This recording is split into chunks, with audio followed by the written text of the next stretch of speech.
Island, Mr. Langevin, for 5 minutes.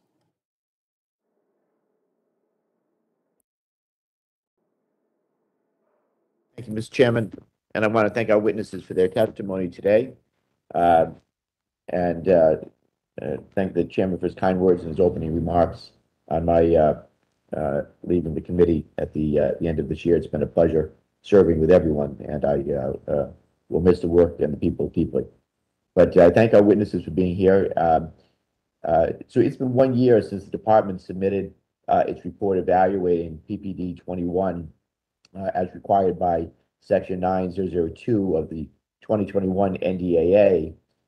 In a letter last week concurring with that review, President Biden acknowledged that the U.S., and I quote, lacks a comprehensive way to establish mandatory minimum cybersecurity requirements across our critical infrastructure, and current approaches differ by sector, end quote. He also committed to working with Congress to fill gaps in statutory authorities. So to all of our witnesses, what gap should we be looking to fill related to improving the cybersecurity of critical infrastructure? And then Secretary Mayorkas in particular, the letter mentions a focused effort to help sector risk management agencies identify systemically important critical entities in their sector. How is DHS approaching this task?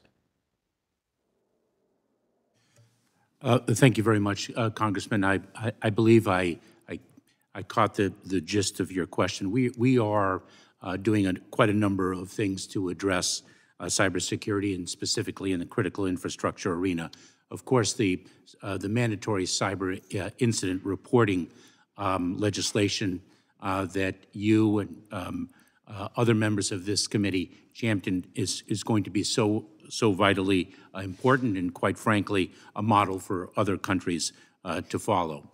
TSA, the Transportation Security Administration, for the first time used its regulatory authority following the Colonial Pipeline attack to promulgate security directives to really require stakeholders in that sector to employ some of the more basic cyber hygiene mechanisms.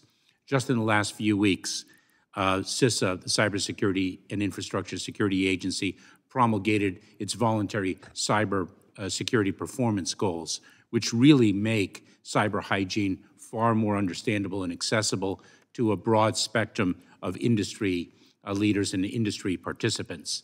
Where we recommend particular measures, we identify the cost of each measure, the prioritization of each measure, the complexity of implementation, and the benefits to be gained. One of the areas, as I mentioned in response to Ranking Member Katko's question, one of the areas where we are also pressing very, very hard, and this touches upon Congressman McCall's point, is the need for international collaboration, not only because of the increasingly global footprint of companies, but because of the fact that we are dealing more and more with adverse nation states and their potential impact on the homeland. All right, thank you, Secretary. Let me go to another area. The Russian invasion of Ukraine was in some ways galvanized. It galvanized collaboration among CISA, FBI, and other federal agencies to respond to the heightened cyber threats environment. In this case, they quickly partnered with security firms and critical infrastructure stakeholders to help prepare for potential retaliatory Russian attacks. Director Wray, how would you characterize the ongoing threat of retaliatory Russian cyber attacks to U.S. critical infrastructure as the landscape, the war in Ukraine continues to change? And Secretary Mayorkas, how can we build on lessons learned early this year through efforts like Shields Up or the Joint Cyber Defense Collaborative to make critical infrastructure owners and operators continue to stay engaged and vigilant? Well, when it comes to critical infrastructure, I think I would say that it's become an increasingly crowded field of threat actors targeting critical infrastructure, whether it's ransomware or whether it's some other kind of malicious cyber activity. And one of the things we're particularly concerned about during the Russia-Ukraine conflict is the possibility that, for example, the Russian intelligence services, which have long targeted our critical infrastructure for espionage purposes, could choose to use the same access for more destructive purposes. And it's put a premium on the kind of private sector partnership that I know CISA, as well as the FBI, have engaged in very strongly.